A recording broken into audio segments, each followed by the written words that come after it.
Good morning. I'm Dr. Janelle Gornick, a social psychologist at Roanoke College, and I am here today with Dr. Jennifer Berenson, the Associate Dean for Academic Affairs and Professor of Religious Studies at Roanoke College. Thank you for joining me. Absolutely. For our viewers, a little background on today's conversation. Jennifer has agreed to talk with me about her family history in the Armenian genocide, and I asked my Psychology of Genocide class to write a few questions to help us in this conversation. So to get started, Jennifer, how about you tell us a few things about yourself and about your family, and your grandmother's and your grandfather's family have slightly different histories with the genocide, I understand? That's right. Thank you for inviting me to do this. This is actually really a lot of fun for me, so I'm glad to be able to do this. My family is Armenian on my mother's side. My father's side is not Armenian, but most of my identity and my cultural heritage really comes from my Armenian side. I grew up in New Jersey, and I'm going to go ahead and show you some pictures of a sort of normal kid's life. My brothers and I in this picture looking like typical goofy kids in the 60s. But my family was very close, the extended family. There were lots and lots of people around who lived on my mother's side of the family. And so you can see there's a picture there of a family event. I think that's my little brother's birthday, and aunts and uncles and cousins and second cousins, and everybody was always around constantly. And so all that side of the family being Armenian, there were certain cultural things that we grew up with. And you can see here an embarrassing picture of me in traditional Armenian dress as part of a recital or performance of a dance group that I belonged to as a child. So, in some ways we were a typical New Jersey family of the 60s, and yet I had this very different and unusual background compared to most of the people that I lived around and grew up around. This slide shows a picture of the little girl in the slide is my mother and her parents. Her father's name was Onik Mamelian, and her mother's name was Keranush, or Kay, which is my middle name, given for her. And her maiden name was Kandoyan. And on the map up there, you can see there's arrows pointing to the cities where each of my grandparents came from. The city up along the Black Sea is Trebizond or Trabzon. It's spelled differently at different times. That's where my grandfather came from. And then the city near Lake Van, a city actually called Van, that's where my grandmother's family came from. So a cultural heritage and then a more landlocked plus lake. Were the communities different in that aspect as that you would see, say, somebody by Lake Michigan versus East Coast? I think that's a little harder for me to answer. Yeah. I think that in Trebizond, up on the Black Sea, there was probably fewer Armenians there. Okay. There was still a sizable population, but I think fewer compared to the whole population of the area. Whereas the Lake Van and that area is really the heart of the traditional Armenian homeland, and so there was a larger concentration. It was a fairly metropolitan city. It was a fairly developed city, but probably not as much as the one up on the Black Sea. Okay. All right.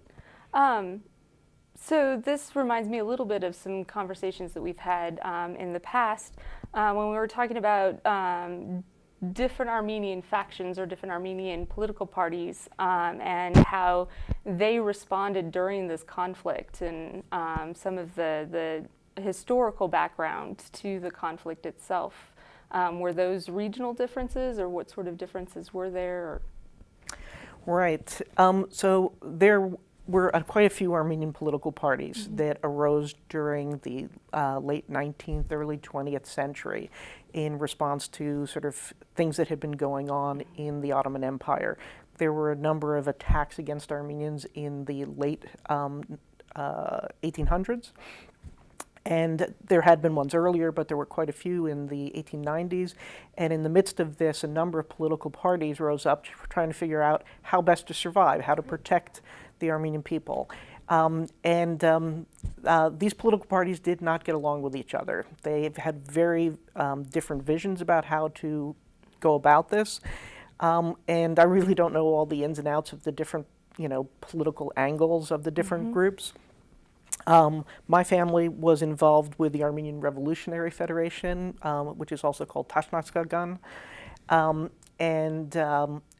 I believe that there were people that were Tashnags or Rumkavars or Hunchags. Those are the three parties. They were all over the place, and in fact, some outside the area of the Ottoman Empire. There were headquarters like in Geneva or in Tbilisi and some other locations.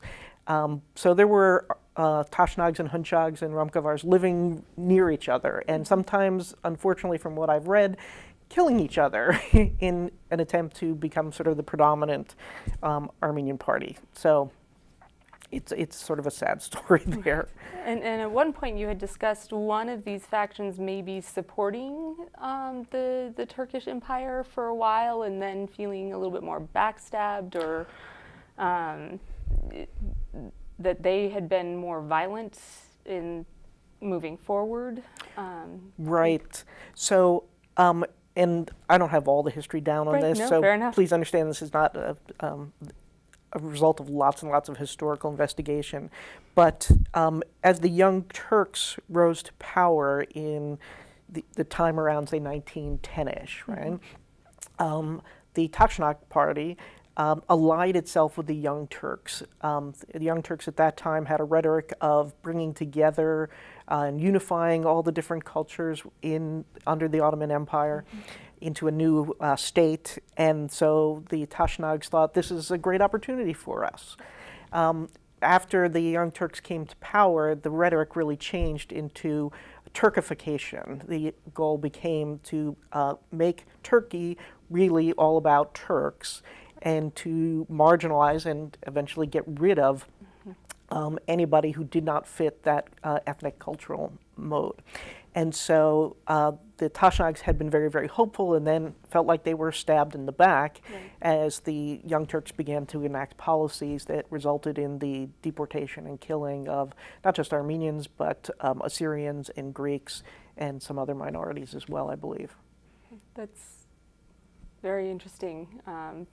The psychology about being backstabbed, making someone even more readily prone to push back, is an interesting distinction in these factions. So right. That's fascinating. And if I'll just add, of those three groups, the Tashnak party is the one, as much as I'm aware of, that has become, in the reaction to the genocide ever since the end of World War I, the Tashnak party is the one that has violently tried to avenge the killings of Armenians by killing some of the major players in the Young Turks. There were a number of assassinations that were carried out by Tashnak men, and then also assassination of Turkish ambassadors, which has continued. There were a bunch of them around the 60s and early 70s, I believe. So this has become the most militant of the Armenian parties in the aftermath. So growing up, how did you learn of this family history, and where did your knowledge of this Armenian conflict, Armenian genocide start for you, and where did you look for information on your family's history in this event? Right. My grandparents, people of my grandparents' generation, and so they were children when they fled from their home and emigrated here. And it was really only from my mother's side. My mother's father, my paternal grandfather, died before I was born. So you see him in the picture there. So I never met him, nor have I ever met face-to-face any of his relatives. So it really came, whatever stories I had came from that side. But they didn't really talk a lot about it. They weren't interested in dredging up the awful details of the past. Right. There was a sense of sadness, and not that predominated our life. There was lots of great times, joyous times of family being together, but there was always this, lingering sense of sadness. So I didn't really get a whole lot of details about what had happened. Right. I did know that my grandmother had written a story about her experiences as a child, and I maybe can come back to that a little bit later in our conversation. So, I got some of this cultural background, food and dance and, that kind of stuff, and a sense of pride in being Armenian and a sense of how important what it meant to be part of a family. Right. But I didn't get details about it. But I did, however, from the time I was 9 years old, spent a portion of every summer at an Armenian summer camp. And so here you have a picture of Camp Hayastan, which is located in Franklin, Massachusetts. And so we're all there with the counselors and everything like that. You can see the cabins in the background. It was a typical camp in a lot of ways. We played a bunch of sports. We played capture the flag. We made things Practical with lanyards. jokes, I'm sure. Yeah, talent shows, dances every Saturday night, which was fun. Dancing with both Armenian dancing and American dancing Right. and American music. But here, camp was run by the Armenian Youth Federation. In the U.S. That's right, in the U.S. And the Armenian Youth Federation's goals, and it's really interesting because I just looked at this on the website and I've never really read this before. Their first goal was to, as stated, is to work towards a free and independent Armenia, which didn't exist when I was a child. It does exist now. And the second goal was to ensure that their members become future members of the Armenian Revolutionary Federation, the Tashnag Party, right? And so this actually explains a whole lot of some of the non-typical things we did at camp. We had Armenian school every day. I spent 9 years in beginning Armenian because I could never get beyond that because we didn't speak Armenian in my home. But we spent a lot of time, we sang the songs of the Revolutionary Federation. We sang the songs that sort of memorialized parts of the Armenian resistance or the fate of Armenians back then. We sang songs about the cities and the homeland, and we sang them all in Armenian, even if not all of us understood all the words. Right. And we also had extensive discussions about what happened to the Armenians. Every year we'd watch this film, I think it was called The Armenian Case, which documented in pretty graphic detail the genocide. So I learned a lot more about, actually what the experience of Armenians were from being at camp than I did from getting stories at home.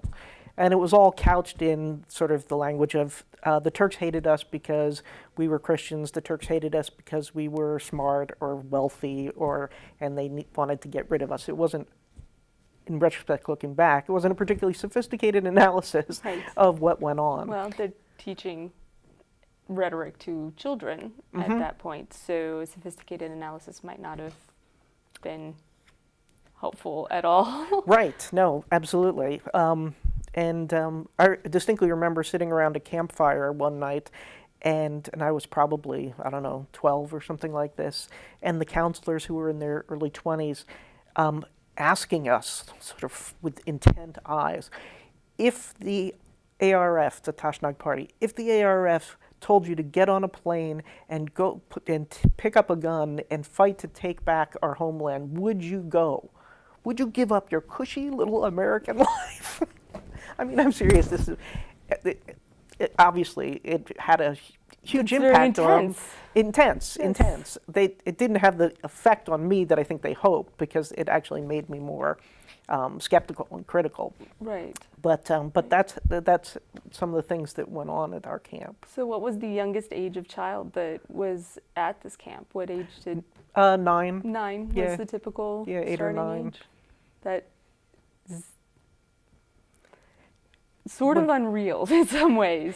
Well, when you think about sort of the exposure to those images Right. of the genocide that they probably had never seen before, and these talking about, violent, revolt or military action, and yeah, that's pretty intense for little kids. Right. It's kind of Yeah, amazing when I wow. think back on it today.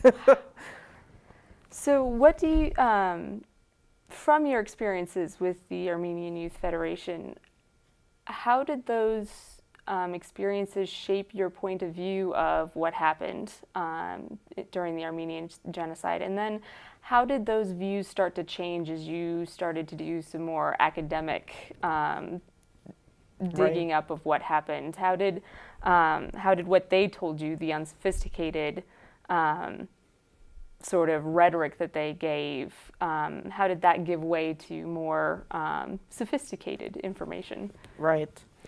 Well, you know, a lot of what the AYF and the ARF pushed was sort of, I would call now almost like a blind nationalism and patriotism. And I ended up, by the time I was about 18 or 19, just as I was going off to college, I sort of pulled back from my involvement in the AYF, and there's a whole bunch of reasons for that we probably don't have time for today. Other interesting stories, I can guarantee you that, involving, yeah, we won't go there. But, Video part 2. but I pulled back in my involvement with that, and at least a major part of that reason was that the intensity of hatred for Turks, not just Turks in the past who might have perpetrated the genocide, but Turks in the present. That sort of hatred for them was something that I just couldn't continue to be a part of. And so for a good period of time, I was neither involved in any of the Armenian community, nor was I reading much about it. I went to graduate school to study religion, and that had its own similar sort of transformation for me. And having been very involved in a particular kind of Christian church for a while, and then beginning to look at the history of Christianity from an academic standpoint, right? And there were a lot of revelations, if you will, for that. In a similar way, then, as I began to read some more academic things about the genocide, I found out it wasn't all just about the Turks hated us because we were Christians. That might have been part of it, but there were much more complex political and social dynamics going on. This whole idea about an attempt to Turkify Turkey, to make Turkey for Turks. Their own version of nationalism. Right. Yes. And that the Armenians sort of suffered as a result of that. And also the way in which the great so-called great powers of Europe, Britain and France and such, became involved in this conflict. They, for at least at times, were trying to look out for the fate of this Armenian Christian population in the midst of a Muslim empire. And so they got pulled into these negotiations and putting pressure on the Turks to treat their minority populations well, and that pressure sometimes really ended up backfiring. And so just understanding that political, social, and international dynamic, and basically the Armenians got screwed in the midst of all of that. So it became clear it was a lot more complicated than just they hated us because we were great people and they weren't, or something really simplistic like that we sort of got as children. So earlier you were discussing, and we were discussing, some of the locations that your family came from, and how your grandfather and grandmother's family came from different locations. How were their experiences different from each other, not just by location, but throughout the genocide?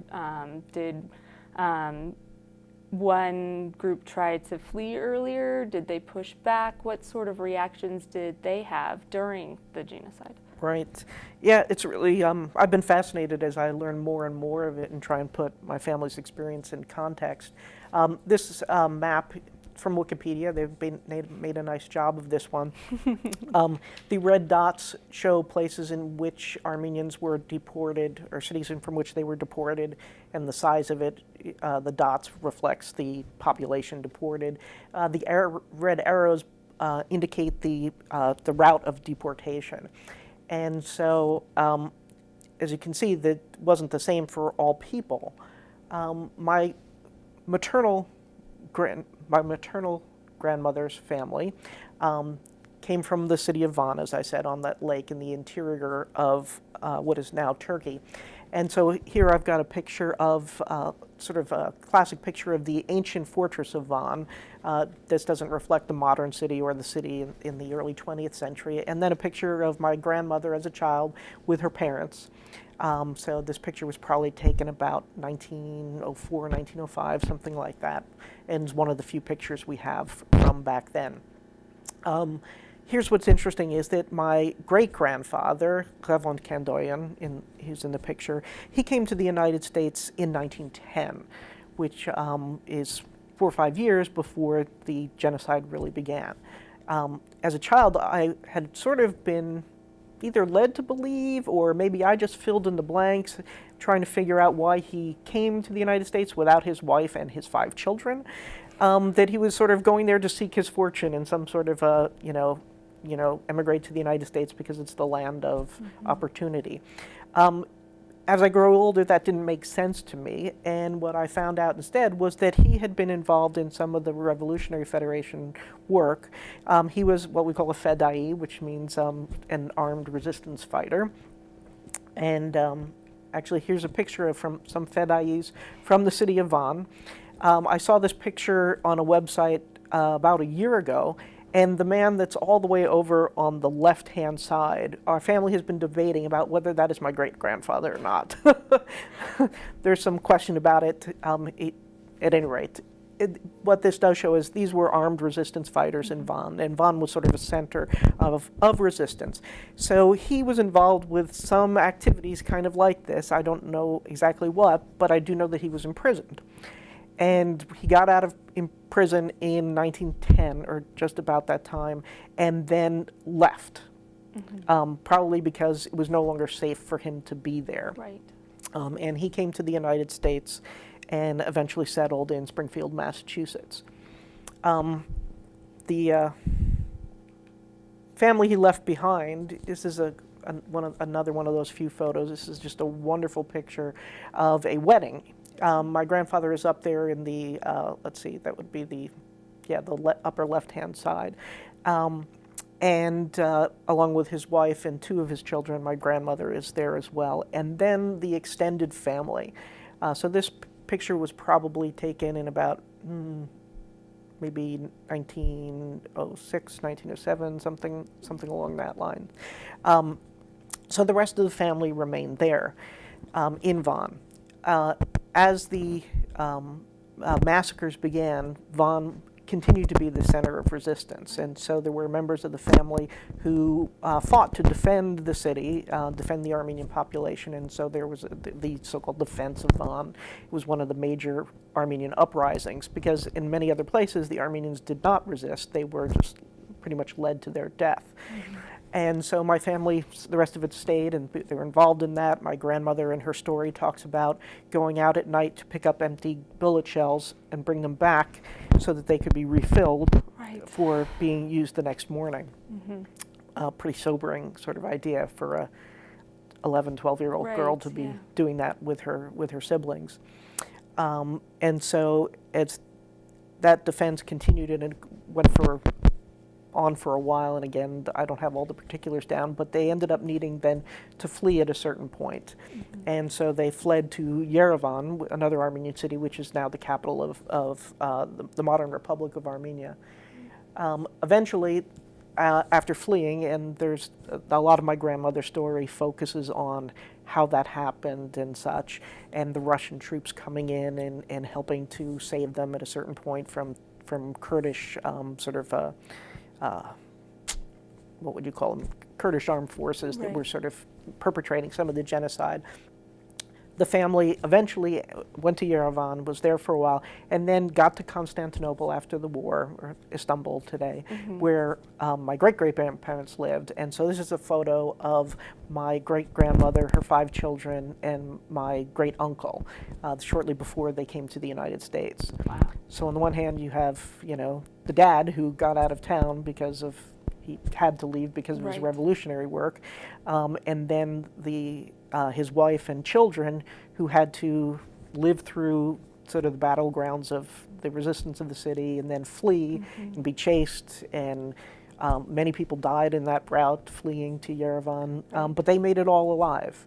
And my family is really unusual in that I could say I had 5 Right. people of my grandparents' generation who made it alive to the United States. Wow.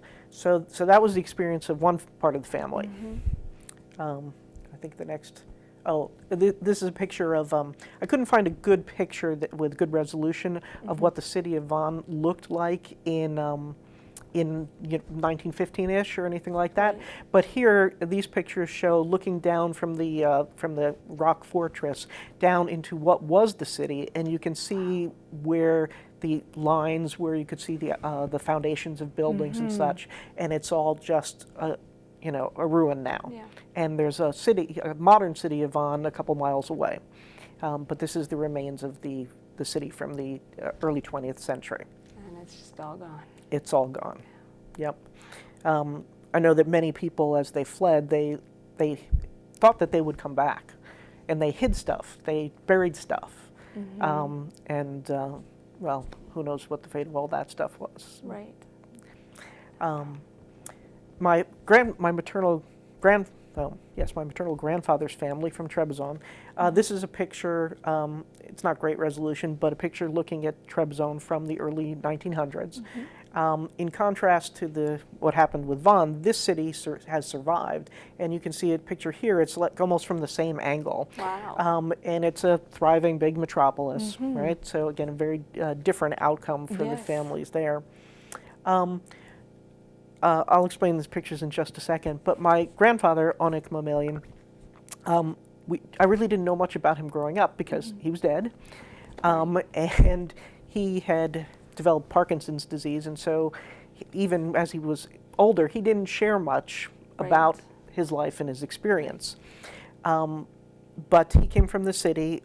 What I ended up finding, largely through my genealogy work, working on Ancestry.com, I'm not plugging them, but that's just, so not a commercial, right? But I found a lot of information and found relatives that I didn't even know about. Wow. And by finding those relatives, I was able to find some additional stories that have filled in the blanks of what happened to this family. That's awesome. Yeah, it's really cool.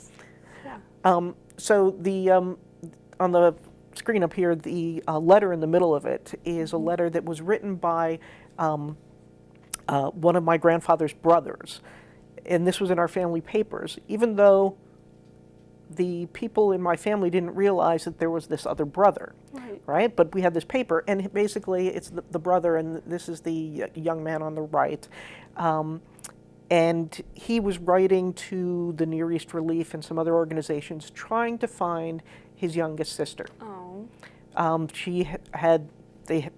In the midst of what happened, I'll tell you about that in a minute, she had gone missing, and they were searching to try and find her. And so this letter says they found her, and she's living with the local commander of or governor or something like that, and says that she's not a slave and she's being treated well. She had a very different story to tell about what her experience was later.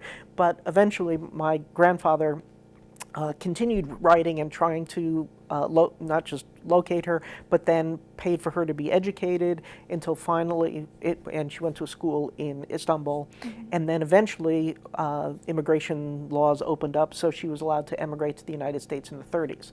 So I grew up with this one story of my grandfather spending all his time and his money helping to find, to educate, and to bring his sister to reunite the family. Wow. So it's very cool. But through the genealogy work, I found that this other brother existed. I found that there was another sister as well, and I found that there was a youngest child that nobody knows the name of. So it actually ends up, there were a total of, 1, 2, 3, 4, 5, total of 6 children. Wow. And actually that 5 of them made it to the United States at different times. The picture of the man with the bushy mustache on the left there, this is a picture I got through finding the daughter of my great aunt.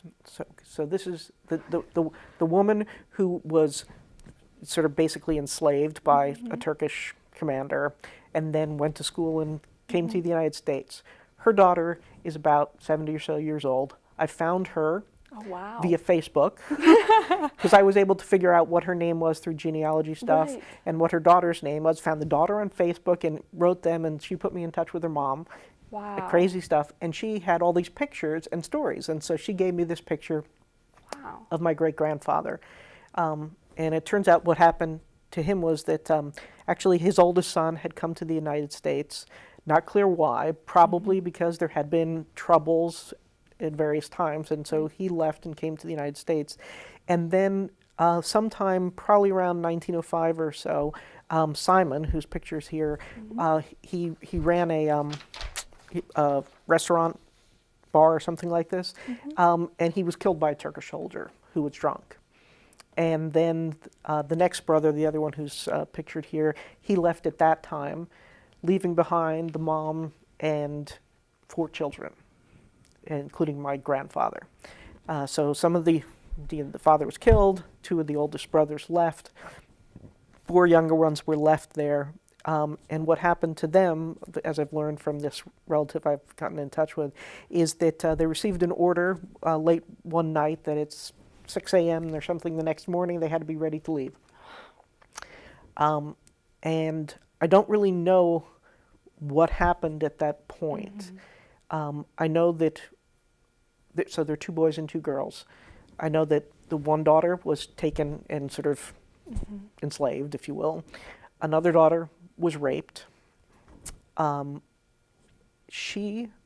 daughter who was raped, and my grandfather somehow ended up in Istanbul and came to the United States together. The child of that rape was left in Istanbul in an orphanage. Don't know the child's name, don't know anything about what happened to him. Then who's left was the mother and the younger brother, who had been maybe to be 6 or 7 years old, something like that. And we don't know what happened to them.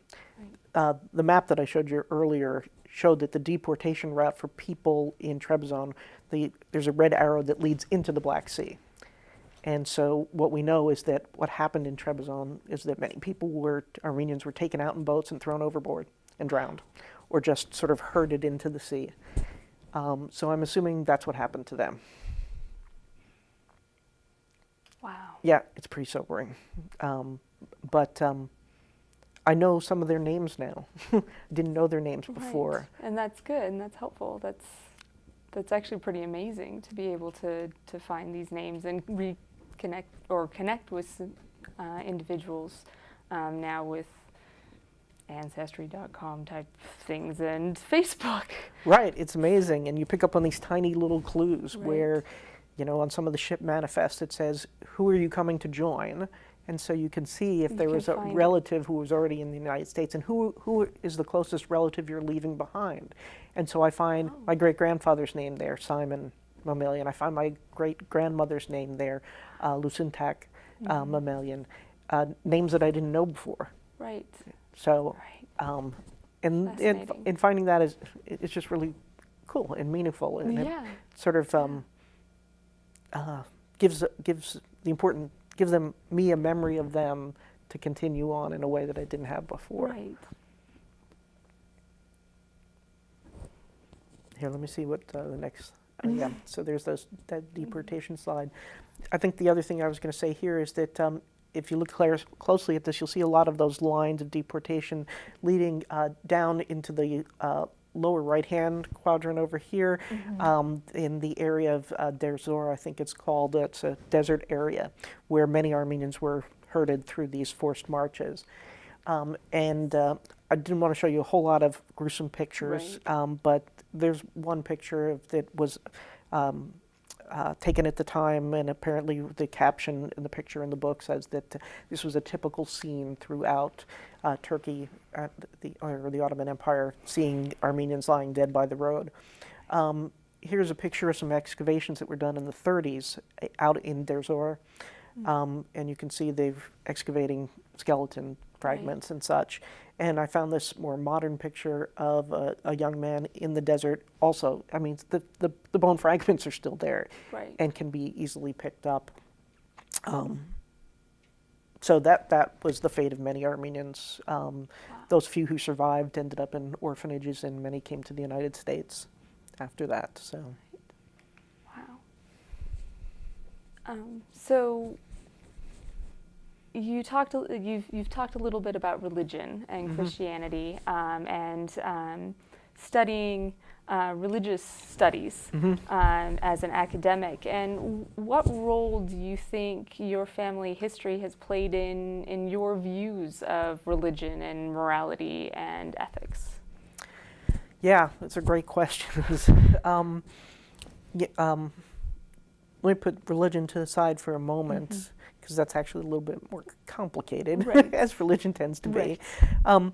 But I think growing up, knowing that my family was, suffered through a genocide and was a persecuted minority, and so that's the family on my mother's side. And I knew that family on my father's side, even though there wasn't a strong sort of cultural heritage that I inherited from there, I nevertheless knew that my grandfather on that side was an Eastern European Jew. And so there was the connection to the Jewish Holocaust, even though that probably wasn't experienced by members of my direct family. But so nevertheless, on both sides, Right. but especially on my mother's side, the sense of being a persecuted minority, which for me led very much to a sense of being very attentive to other people who experienced persecution as minorities, and an openness and unwillingness to engage with people who were different. Right.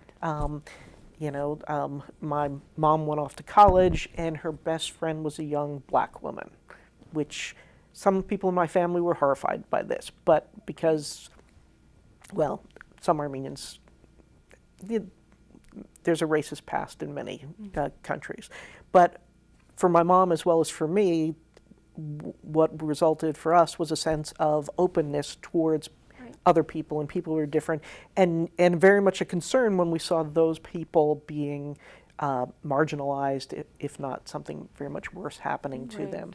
So for me, rather than, as happened for some of my friends in my youth, who were so patriotic, so nationalistic, that meant demonizing and devaluing anybody who wasn't Armenian. Right? I mean, we have a name for people who aren't Armenians, right? They're called Odars. It's sort of our version of barbarian, and the Greeks would call anybody who wasn't a Greek a barbarian. We refer to Odars, and so for many Armenians, there was that sense of they're inferior because we're Armenians. We're the best at everything, by the way.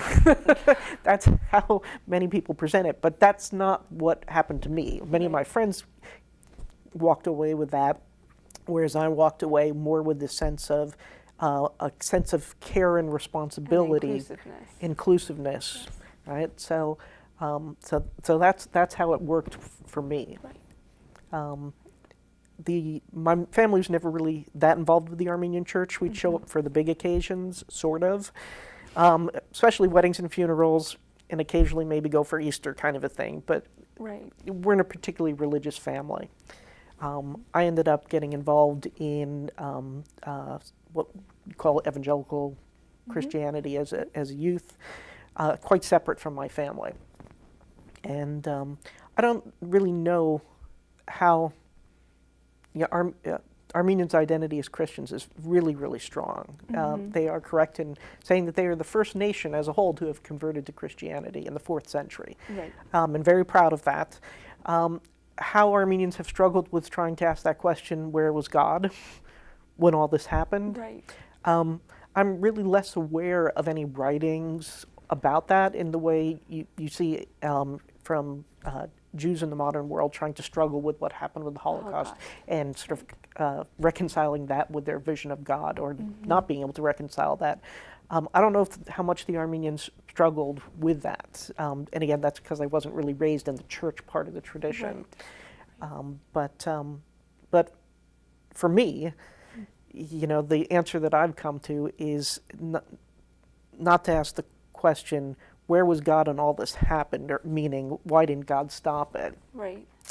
For me, I can't really, because of this and other things, can't really hold to the idea of an all-powerful God. I can hold to the idea of a merciful God. Right. Where was God when this happened? He was next to those people and weeping with them. Right. So when you sort of have to trying to reconcile God's power and God's compassion, for me, power has diminished to, in a sense, to preserve the idea of a compassionate God. And that's a really complicated thing, but that's really brief. Sort of. Right, a brief preview into the complicated Yeah. sort of balancing act between beliefs and Yeah. Perceptions. So moving forward as a community and as a country now, and as the world itself, this genocide still isn't recognized by the Turkish government. And how do you think that affects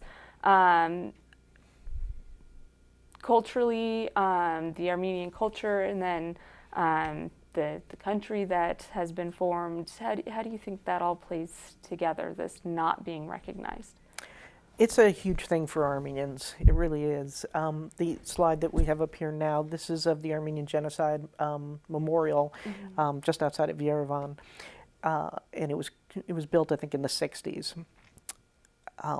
And every year on April 24th, which I believe is the day that you're going to be showing this video in your classroom. It is. April Yes. 24th is Armenian Martyrs' Day. It's the day in which the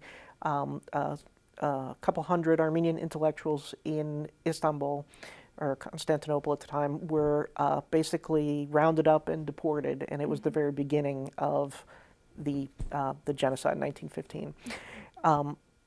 So every day, every year on April 24th, there are marches and protests around the world of Armenians trying to get recognition for what happened. In fact, I think I have a picture here. Yeah, there you go. That's from LA of the Wow. 100th anniversary. There were pictures from all over the world. This just happens to be one of them. So this was always something we talked about as children at camp, getting this recognized. Right.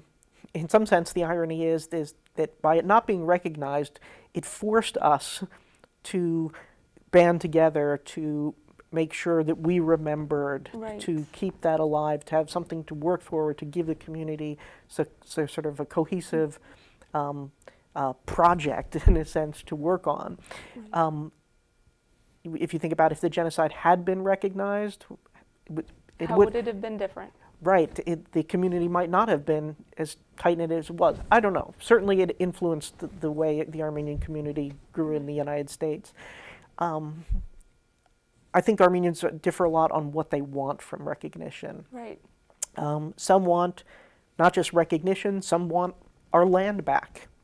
And that would mean a good deal of the area that is modern-day Turkey, Right. would be in their sense of what is historic Armenia and what should belong to Armenians. Some want reparations for the property and the lives that were lost. Others would be content just with verbal recognition. And I'd put myself in that category, right? Just verbal recognition. I think what's been even, in a sense, more galling to Armenians in the United States is that because of realpolitik considerations, Turkey and the United States are allies. The U.S. has refused to, as a whole, has refused to formally recognize the genocide. Right. There have been mayors of individual cities or governors of individual states with large Armenian populations that have recognized it, but the President of the United States, no president has ever formally recognized what happened as genocide. Right. They've recognized that Armenians were killed, but labeling it genocide is the controversial thing. Right. And Turkey continually threatens that any country that does say this, does say that the Armenians were the victims of a genocide by the Turks, they threaten to cut off political relationships with them. There have been some European countries that have recognized it, but the United States has not. And that is particularly hurtful, I think, to Americans in the U.S., Armenians in the U.S. Right. So kind of along these lines of recognizing the Armenian genocide, or at least telling people about the Armenian genocide. It's not as well known as the Holocaust. There's a number of genocides out there that are not spoken about often when we start talking about human rights issues, at least in general conversations. The one that comes up is the Holocaust. And there's been quite a few movies about the Holocaust, and coming out in April, Right. a week from now. Apparently April 21st. I've heard the 28th. I wonder if they were trying to hit the 24th. I'm sure they were. I'm sure they were. There is a movie called The Promise that is coming out about the Armenian genocide. What effects do you think this movie will have on the Armenian community and just world knowledge? Are you afraid of anything that is going to come out from this movie, or are you thinking it's going to be much more positive that it is at least there? Overall, I would think positive. I think Armenians, even today, young Armenians suffer, I put that lightly, from the idea that people don't know about who we are, what we experienced, even where we're from. They confuse Armenians with Arminianism, which is, a theological viewpoint that was in controversy, yada, yada, yada, right? So they don't even kind of know who we are. So just sort of like putting us on the map, having where people understand what happened to us, I think that does a great amount to sort of boost a sense of, I don't know how to describe that, but just a kind of satisfaction that others will know. Right. A validation of sorts, of I am here. Right. I am here, and this is what happened to my people. This is the memories that we have lived with. Injustices were done for us, and to show that so clearly on the screen, as hopefully this will, that means a huge amount. And there have been a number of times in the past where there have been attempts to do some films about the experience of the Armenians. There was a book written called The 40 Days of Musadag. Musadag is a mountain in which some Armenians sort of hid out and tried to defend themselves. And they were laid under siege for 40 days, and things didn't come to a good end there for those who tried to protect themselves against Turkish forces. But I think it was maybe during the 50s or the 60s, somebody tried to make a film based on this movie.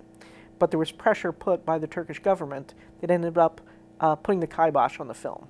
And there have been other attempts where in the American, movie theaters or movie producing companies have sort of succumbed to that pressure. So the fact that this is coming to the screen is a big deal.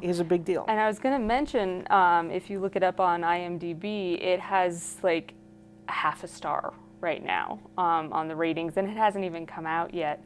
And there's some talk about people getting on and rating it very, very low, just out of spite of rating this movie very low. Right, and that certainly has been the buzz in in what I gathered via Facebook through the Armenian community, that whether through mechanized bots or whatever you call them, or through individual Turks across the world, sort of en masse rating this low in attempt to stop it from coming to the screen. The official Turkish position about what happened is quite different than what Armenians say happened, and what I think the historical investigations show happened. And so, but today there are many, many more Turks who are much more open to recognizing what happened, which is very different than when I was a kid. There weren't any people, Turks, who were willing to do that. But there are Turks today who want to sort of face that past. But going back to the movie, it's been rated so low even before it's been seen. So there's something fishy about and I think who's there rating was it. some exorbitant number of ratings, even that. Right. How could anybody have seen this? Right. Or how could have that many people have seen this before it has come out? Right. So still working with some of the politics in recognizing and acknowledging this genocide. sort of as a follow-up on this, the Turkish government, I believe, states that this was a self-defense.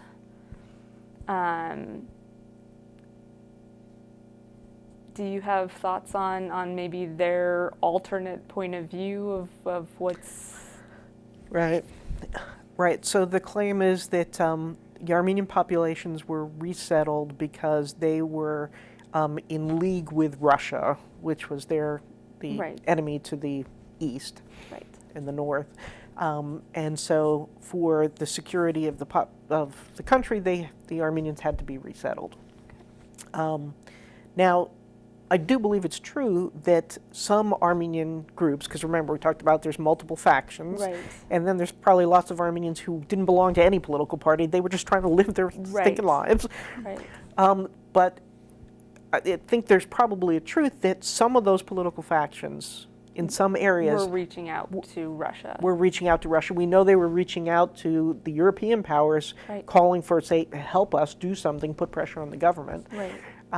But to say that all Armenians were doing this and all were therefore at risk, it's sort of akin to, what we did here in the United States at the beginning of World War II, when we decided that everybody who had any Japanese heritage Yes. was a risk. Yeah. And we deported them to camps in the desert in Nevada and that sort of area, Yes. and held them there for many years. Now, what happened on the Armenian side was there's a lot Very more different. death involved, Right. and I'm no way exonerating what the United States did at that Right. point of view, but it maybe was Some similar. of the psychology behind it is similar very similar. justification or The rationality. rationalization, Yes. even though it wasn't really true. Right. And so to say that they were deported because they were a security risk, it just doesn't hold water for me, because Right. there's no evidence that Armenians en masse were siding with Russia or trying to secede from the Turkish Empire. Many of them were content to be, have some sort of minority status. They were looking for some basic protections of life, not for independence. So yeah, I don't buy that justification. And if you wanted to, put people, get them together and put them in a safe place, then you wouldn't have walked them hundreds of miles through the desert with absolutely no food or water. Right. It just doesn't add up. Right. It doesn't add up. So, last question. Sure. In closing, what one thing would you want people to know about that we maybe haven't talked about? Is there some take-home message that you want people to know about from this, or some lesson that you've learned from family history that you might want to give to people as we close out this video? Right. Well, on the really personal side for me, doing this work, trying to understand the experience of my family, and I'm working not just on my mother's side, but also my father's side. And I personally just get a lot of joy in figuring out these puzzles and trying to figure out who was related to who and where they went and what they experienced. And so it's really satisfying for me to understand more where I came from. And so I think lots of people are experiencing that now today. There's a big boom in people trying to understand their ancestry. And so I would recommend that to anyone to see whether that is something that becomes personally satisfying. But on the larger scale, everything we've talked about today, you can't help but think about what's happening in the world right now. Right. What's happening in particular in Syria. Yes. You've got